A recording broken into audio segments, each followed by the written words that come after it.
Good day, guys. Austin here, and in this one today, it's time for a long-awaited episode of EMU-NATION.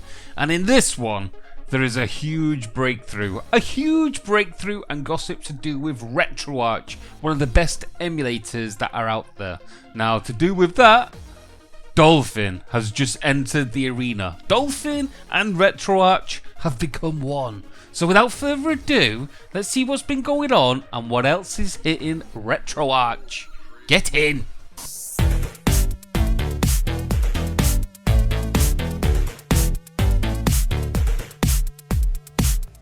Right, so like I said, in this version of EMU-NATION, we're going to be getting stuck into RetroArch, or should I say Libretro, the emulator, the front end, the community, the myth, whatever it is you want to call this. That's what we're going to be focusing on today, because I think they are very much deserving of it. They have done awesome work, and over the last couple of months in particular, things have been outstanding. In fact, the doors have been blown off this thing. Now, of course, by what I've just been talking about, the thumbnail, the title probably of this video, you'll know that Dolphin is now playable on RetroArch. Awesome! Absolutely awesome. This means that we can now enjoy our Wii games and our GameCube games on there. And I'll be going into that in a lot more detail in just a second. But there's been other features added along with that. And I just want to bring these to your attention and catch you up of the development that's been going on, because to be honest, some of these features are just as important, if not more important, than that kind of thing to be introduced. Okay, first off then, we have got Nintendo 64 emulation. Now, there's a few cores or emulators, whatever you want to call this, in RetroArch, which we can use to play Nintendo 64 games. Now, for those of us who've been in the scene for a while, you know that Nintendo 64 is a very problematic system to emulate. Emulators aren't that good for it. Of course, the more popular games are all emulated willy-nilly, no problem at all, mostly. However, to get the entire catalogue, you will need an amalgamation of a few emulators, not just to get them working well, but in some cases just to get the actual games working. Now, recently, there was a crowd-funded plugin which sought to kind of take advantage of a few new features that were brought out, and this plugin was developed by GoNets. My apologies for the pronunciation of your name, mate. And it was crowdfunded and it was released. Now, this has been mostly utilized in the Project 64 emulator. Now, Mupin and Gloopin are two of the cores which are available on Nintendo 64. Mupin is a standalone emulator which can be run in Windows. However, what RetroArch did was they took this emulator, transformed it a little bit, and incorporated it into the RetroArch cores, and it's now called Mupin 64 Plus. So that's basically Mupin playing on RetroArch. What else happened was they then did another version of Mupin utilizing the GoNets, I can't pronounce that, sorry mate, GoNets plugin into that emulator. So in other words, it was utilizing both Mupin and that plugin, and that was what became Gloopin 64 Plus. So in essence, if you want to take advantage of everything that's available, you want to be running that core, so then you get the full Glide 64 plugin and you get the Mupin emulator, which in my ideal world is the #1 choice to go to for when you're emulating Nintendo 64 games. But of course, again, it all depends on what games you want to play, what system you're playing on, so on and so forth. But for me, it's #1 choice, then I work from there to get the more problematic games working, giving us more performance and more compatibility with more games, which is awesome, absolutely awesome.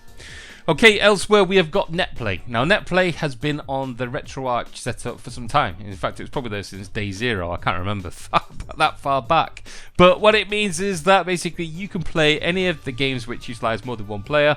They don't have to be sat next to you. You can go online and you can have your buddies play with you, or your friends and foes, wherever you want, and play the games online. However, up until a couple of months ago, you had to basically, I don't know, do all port forwarding. It was very technical. It was a pain in the ass, and it wasn't exactly something which would entice you into just loading up a quick game and playing with your friends.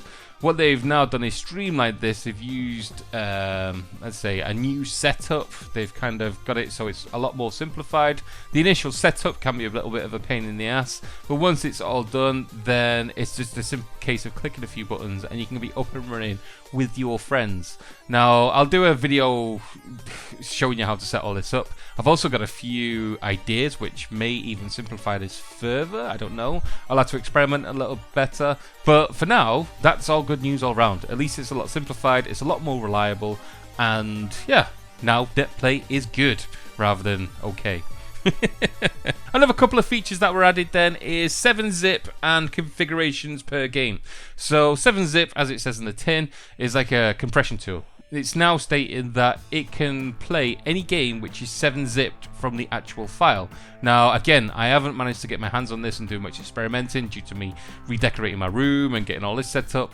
However, I will be getting more hands-on and experimenting a lot further. From what they're stating, and I'll put links in the description down below so you can read about this all yourself, is that they are making it so you can have compressed games and it will load directly from that compressed games, which is awesome. Which also means that you can press all your games. So yes, of course, having a few games isn't that much of an impact on your system, but when you've got huge disc-based systems and you've got an entire catalogue of them games, then we're going into terabytes upon terabytes of storage. And when you've been in the emulation scene for a while, you'll know that hard drives are pretty much a commodity, an almost currency in the scene, because that's the thing that is most valuable, space. So being able to compress them and playing them directly from the compressed file, that's awesome. So yeah, I'll do a few experiments, see what this is all about, see if what they're going on about is the way they're stating it, or if I'm interpreting wrong. Comments down below, guys. Tell me your feedback on all this and what you've learned. Also then, like I said, configurations, they're making it so not only beforehand where you could do your shaders and controls on a system by system basis, you can now do it on a game by game basis. So beforehand, say for example you wanted to play your, I don't know, Sega Mega Drive or Genesis as it's called in the US, you wanted to play that and you wanted to give it a retro feel, so you give it scan lines, give it a bit of a haze, bit of a glow here and there, and it kind of give that retro feel to the game, so it was a bit more authentic to back in the day. Or you can go the complete other direction, heighten it, use texture scaling, all that kind of good stuff, and to give it more of a less pixelated look. Depends on your own preference, but that option was always there. Then what you could do is, say for example, change to a completely different setup to play a Game Boy games. So you can give it a green filter. You can make it look more blocky, you can give shadows to the assets so it looked like an actual Game Boy screen, so on and so forth. This has all been around for some time, and something that is awesome to RetroArch itself, the way that it can do this from within itself rather than using third-party add-ons, launchers, all that kind of good stuff. It deals with the filters, the games, and you can unify everything to do with the controls and the way it looks all within the same emulator. Now, the problem is that that would only be done on a system-by-system basis. Now, some games have both problems to do with graphics, in other words, they suit one shader or one style, and then you play another game on the same system, say 3D based, and then you turn to a 2D based one, it just doesn't look the same. It's not got the feel. The filter doesn't suit that kind of setup. Well, these times have changed, and now you can make it so on a per game by game basis you can choose both the filter, the overlay, and the controls to suit that given game, which gives us more options, more customization, and makes this an all-round awesome addition. Again, links in the description down below. I'll take you to all the relevant information, how to do all this, and again, I need to cover all this and probably an in-depth tutorial for you guys to get amongst RetroArch to its full potential as always. So this now brings me on to what you probably came here for, which is the information pertaining to the Dolphin release onto Libretro. Now, this is mind-boggling. Again, I have to emphasize that I thought this, of course, is a possibility, but it's one of them dreams which I never thought would come true. There was rumors upon rumors of people working on this, but nothing ever came to reality, not even a single screenshot, until now. And here you are. Here is some games actually screenshotted and working. Now, this is a big breakthrough, not just for Dolphin or Libretro, but both of them put together. This opens up so many possibilities of what can happen. You see, on one hand, we've got Dolphin, probably the most developed, the most concise, compatible, and breakthroughly, is that even a word? You know what I mean? It's been so developed and so many breakthroughs that we've managed to get not just one system, but 2 systems working almost flawlessly. In fact, far surpassing that of the actual consoles of which they're emulating. You can play Wii at 4K. You can even push it further if you've got the hardware to do that. Now, then you put onto the fact that you can actually use Wiimotes. It can be Wiimoted very well now with the Bluetooth pass-through and all that kind of stuff going on. The possibilities are endless. The developers over there aren't just developing this every now and again, not even by the week, not even by the day, almost hourly. There is a new incarnation, new strides forward that brings Dolphin to the forefront of the emulation community. Then, on the other hand, we've got the Libretro team and RetroArch and what they're bringing. They've managed to amalgamate so many different of these emulators, surpass them into the actual RetroArch themselves, and improve upon what was there at first. Now, in terms of bringing both of these different ideologies and emulators together, or front ends, or cores, whatever it is you would call all this stuff, to get them together and to bring the compatibility, the ideas, the features, and the games under one roof. It's awesome. It is absolutely awesome. Now, another thing that brings another string to the bow is the fact that, let's face it, RetroArch or Libretro, it's not just Windows based. It runs on other platforms. Now, this is very early days. I've not had managed to get any tests done on this at all. This was literally came out today. That's why I'm feeding it to you guys. But it can be done on a Raspberry Pi. It can be done on Android. There is so many different platforms, operating systems, and setups that can be run upon. Now, of course, Dolphin is pretty intensive, so I can't really see you playing, I don't know, most of the games, in fact, from the Wii and all that kind of stuff on the Raspberry Pi. But again, there is so many enhancements that can be made now in the Linux scene, in the handheld market, in your set-top boxes, that this now has blown the doors off being able to emulate this system on so many different systems. I mean, even if we rewind and the fact that, I don't know, Dolphin hasn't been supported by 32-bit based systems for some time, however RetroArch is, again, it's another door to open and more possibilities for those of us with dated systems. Oh, I can't even imagine. I haven't done any tests, so none of this is gospel. This is all theoretical work coming from me. I'm so excited that I'm just waffling on, but you see where I'm coming from. This, let's go into some detail here. This was developed by Ali Spider.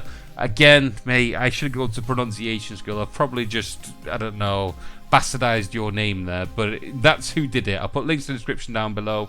To his Twitter and all that kind of stuff. I'll put links to everything that I can find to do with this release, the information. But please, guys, they are announcing that this is very early days, so please give them a little bit of time, let them introduce this as it could be. But the proof of concept is now here.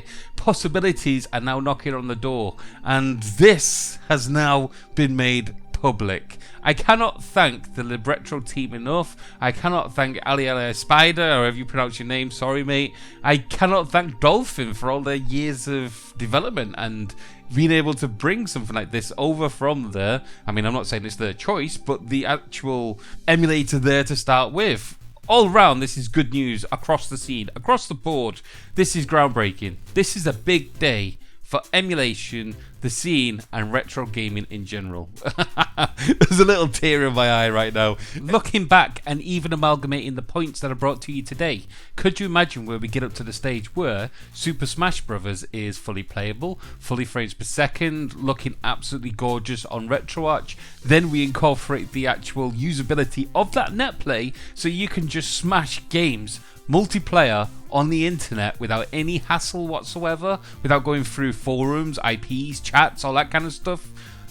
It's a golden day. Today is a lovely day. Today we have been blessed with the gods of emulation casting us wonderful emulator rainbows everywhere. I cannot move for rainbows inside my emulator house right now. I'm waffling on now, guys. You get the gist of how important and groundbreaking this is. Today is a good day. So anyway, guys, look forward in the future because somebody's just given me 2 arcades to give away. Now, they've been teasing me with this for ages. However, I've finally got to grips with them. There is 2 full arcades on the way. I have got a new arcade to build myself, I need you guys to bring me your pictures of your arcades, your builds, what you've managed to do from, well, us making arcades together.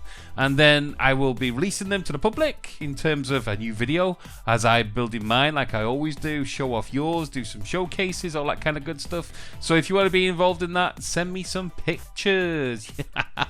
Okay then guys, pleasure to see you all here. Please like, please subscribe, please do all the things that people normally do when YouTube brings us videos as waffly as this one. But most of all, you have a good day. Laters!